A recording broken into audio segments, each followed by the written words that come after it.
Hello friends, நம்ம இன்றைக்கி வாழைப்பூ வடை செய்கிறது தான் பார்க்க போகிறோம். வாழைப்பூவில் நிறைய டிஷ் பண்ணலாம். அதில் ஒரு டிஷ் தான் இந்த வாழைப்பூ வடை.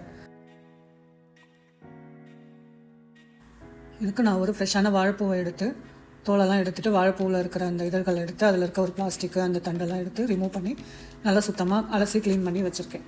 இந்த மாதிரி க்ளீன் பண்ணி பொடி பொடியாக கட் பண்ணி வச்சுக்கோங்க. இந்த வாழைப்பூ வடைக்கு நான் 1/2 கப்பு பாசிப்பருப்பு, 1/2 கப்பு கடலைப்பருப்பு எடுத்திருக்கேன். அது எடுத்துகிட்டு தண்ணி ஊற்றி நல்லா அலசி எடுத்துக்கலாம்.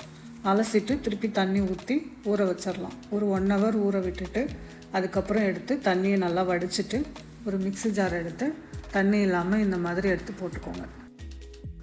நீங்கள் இந்த வடைக்கு வெறும் பாசிப்பருப்பு மட்டும் எடுத்துக்கலாம். நான் கொஞ்சம் அந்த கிறிஸ்பினஸ்க்காக கடலைப்பருப்பு எடுத்திருக்கேன். இப்போ இது கூட 2 பூண்டு பல், கொஞ்சம் பெருஞ்சீரகம் சேர்த்துக்கோங்க. கட் பண்ணி வச்சுருக்க வாழைப்பூவை இதில் போட்டுக்கலாம். அதாவது வாழைப்பூவை இதில் சேர்த்து அரைக்கும் போது வடையோடைய டேஸ்ட்டு ரொம்பவே நல்லாயிருக்கும். உங்களுக்கு சேர்த்து அரைக்கிறது இஷ்டம் இல்லைன்னா தனியாக அதில் போட்டு மிக்ஸ் பண்ணி பிசைஞ்சிக்கலாம். மாவோடு சேர்த்து பிசைஞ்சிக்கலாம். இப்போது இந்த அளவுக்கு அரைச்சிக்கணும். ரொம்பவும் நைஸாக இல்லாமல் கொஞ்சம் குறைன்னு அரைச்சிக்கணும். நம்ம மசால் வடைக்கு அரைக்கிற மாதிரி அரைச்சிக்கணும். இப்போ இது கூட நம்ம பொடியாக கட் பண்ணி வச்சுருக்கிற பச்சை மிளகா, வெங்காயம், கருவேப்பிலை, கொரியாண்டர் எல்லாத்தையும் சேர்த்து அது கூட கொஞ்சம் உப்பு சேர்த்துட்டு நல்லா மிக்ஸ் பண்ணிக்கணும். கருவேப்பிலை, கொரியாண்டர் இதெல்லாம் சேர்த்துருக்கிறதால அந்த வடையோடு சேர்த்து சாப்பிடும்போது வடை ரொம்பவே ருசியாக இருக்கும்.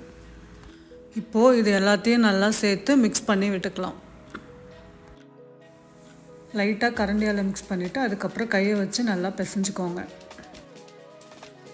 இப்போது ஸ்டவ் ஆன் பண்ணிவிட்டு ஒரு கடாய் வச்சுட்டு தேவையான அளவுக்கு ஆயில் போட்டுக்கலாம். ஆயில் சூடேறணும். ஆயில் நல்லா சூடேறினதுக்கப்புறமா இப்போது நம்ம தேவையான சைஸ்க்கு எடுத்து உருண்டையாக பிடிச்சி தட்டி வடையை போட்டு எடுக்கணும். இந்த மாதிரி உருண்டை பிடிச்சி நல்லா தட்டிக்கோங்க. உங்களுக்கு என்ன சைஸ் வேணுமோ அந்த சைஸ் தட்டிக்கோங்க. தட்டிட்டு இப்போ சூடான எண்ணெயில் நம்ம இதை போட்டு பொரிச்சிடலாம்.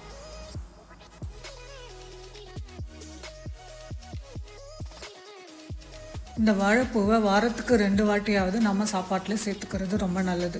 அதுவும் லேடிஸ்க்கு இது ரொம்ப நல்லது. கர்ப்பப்பை சம்மந்தப்பட்ட பிரச்சனைகளை இது சரி பண்ணும். வயிற்றில் புண்ணு இருந்துச்சுன்னா அந்த புண்ணையும் இது ஆற்றும். அதே மாதிரி சுகர் இருக்கிறவங்களும் இதை அடிக்கடி சாப்பாட்டில் சேர்த்துக்கிட்டா சுகர் ரொம்பவே கண்ட்ரோலாக இருக்கும். வாழைப்பூவை நம்ம கூட்டாகவோ இல்லை பொரியலாகவோ அடிக்கடி சேர்த்துக்கலாம். குழந்தைங்க கூட்டு பொரியல்லாம் அதிகமாக விரும்பி சாப்பிட மாட்டாங்க. ஸோ அப்போ அவங்களுக்கு இந்த மாதிரி வடையாக இல்லை பஜ்ஜியாக சுட்டு கொடுத்தா, பக்கோடா டைப்பில் சுட்டு கொடுத்தா நல்லா சாப்பிடுவாங்க. அதனால் இது குழந்தைங்களுக்கு இந்த மாதிரி டைப்பில் நம்ம செஞ்சு கொடுக்கலாம். இவ்வளோ நன்மை இருக்கிற இந்த வாழைப்பூவை நாம் இனிமேல் எல்லோரும் அடிக்கடி சாப்பாட்டில் சேர்த்துக்கலாம். வீடியோ பிடிச்சிருந்துச்சுன்னா லைக் பண்ணுங்கள், ஷேர் பண்ணுங்கள், சப்ஸ்கிரைப் பண்ணுங்கள். தேங்க்யூ ஃபார் வாட்சிங். Take care. பாய்.